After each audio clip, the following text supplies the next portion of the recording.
In September 2021, American billionaire Marc Lore announced plans for Telosa, a futuristic megacity located in the middle of the desert that resembles Saudi Arabia's The Line. While the billionaire's plans could become reality in the future, the city's long list of problems tells a different story. Will this mega project turn into America's first futuristic city? Or will it become an abandoned metropolis with no residents? Today, we will explore the problems that Telosa is facing and whether or not they'll ever be resolved.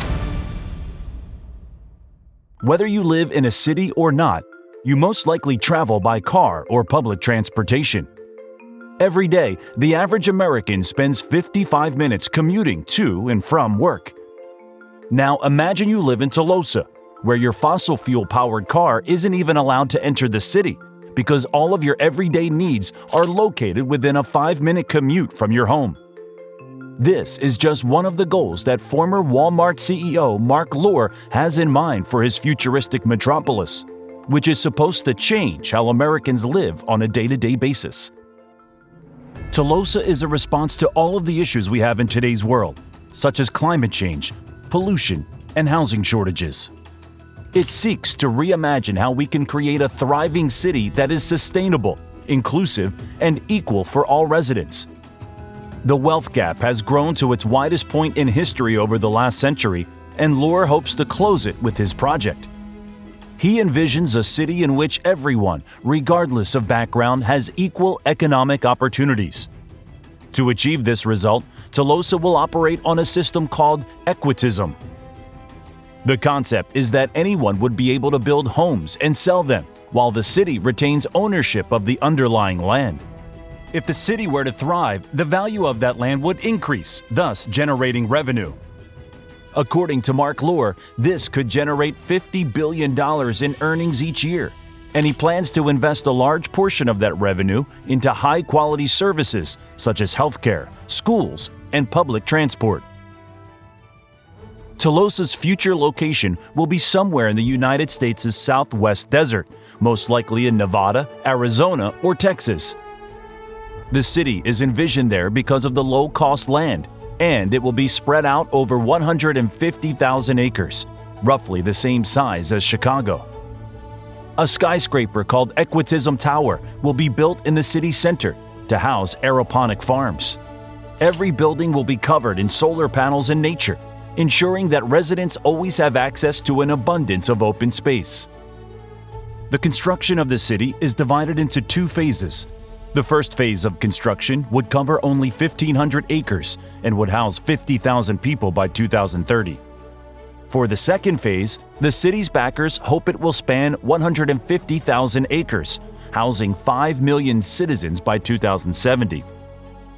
Although there is no doubt that Marc Lore is serious about this project, having hired 50 experts to work on the city, we can't ignore the massive problems Telosa must solve before it can become a reality. One of the most obvious problems is its location. In terms of pricing, America's southwest desert is an ideal place for a large metropolis, but not in terms of efficiency. As an example of similar projects, let's look at the construction developments of Saudi Arabia's The Line and Neom City. These mega projects were initially planned to be partially completed by 2020, but they're already behind schedule. They are currently dealing with high temperatures, a lack of water, and the energy impact of starting from scratch in a harsh environment. Not to mention that transporting the necessary resources to its location is a lengthy process that dramatically slows down construction. Telosa is aiming for a location similar to The Line, which is out of reach and difficult to work with, making it almost certain that this mega project will face similar delays.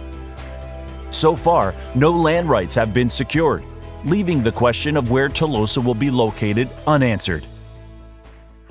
But that's not the only problem with the Southwest Desert being its location. A study published in the Nature Climate Change Journal in 2022 confirmed that the southwest of the United States is at its driest in at least 1,200 years, while demand for water continues to rise.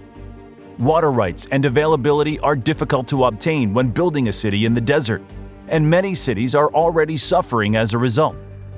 Many residents in Arizona, for example, rely on groundwater or other techniques which are all expensive and unsustainable.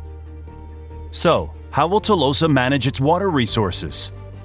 The city claims it will capture and recycle water, which will then be stored in reservoirs throughout their parks. But this method does not guarantee a long-term water supply.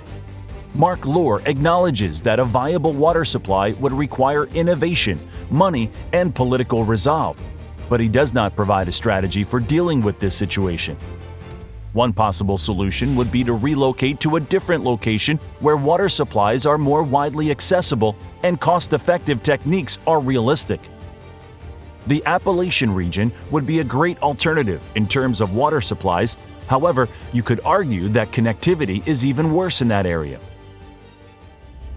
The third problem is something we also discussed in our Untold Secrets of the Line video. Telosa's mission is to create a new model for society, mainly by making sure their entire metropolis is sustainable in every aspect possible. That's why each roof will have solar panels and why all fossil fuel vehicles are banned.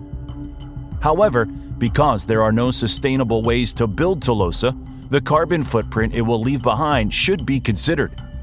What's the point of building a zero-carbon city if it produces 1 to 2 billion tons of CO2 in the first place? That defeats the project's primary goal, and a better alternative would be to invest in existing cities to make those more sustainable. Constructing Telosa would cost $400 billion in total.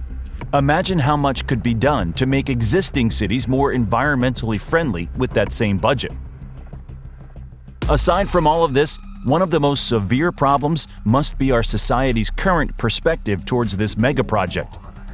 83% of American citizens currently live in cities, and the majority of these people would not consider relocating to Telosa at all. Telosa is very likely to face many expansion issues down the road, as the transition from 50,000 to 5 million citizens is quite challenging, especially since the vast majority of people criticize the plan, describing it as a greenwashed Las Vegas or a Silicon Valley fantasy.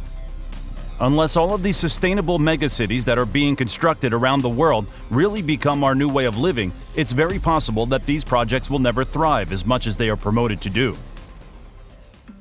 Then there's a problem that no one's talking about. Imagine one of your relatives has decided to relocate to Telosa, and you intend to visit the city.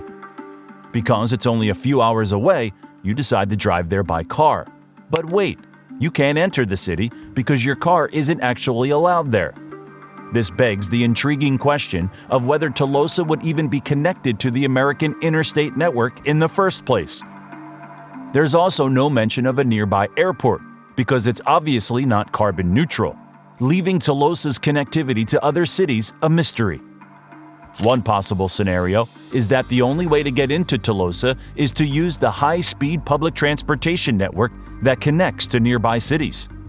However, this would be very inconvenient for long-haul travelers because you would always have to fly to a nearby city and take a train from there instead. Telosa's connectivity will most likely be a problem until environmentally friendly airplanes are invented someday in the future.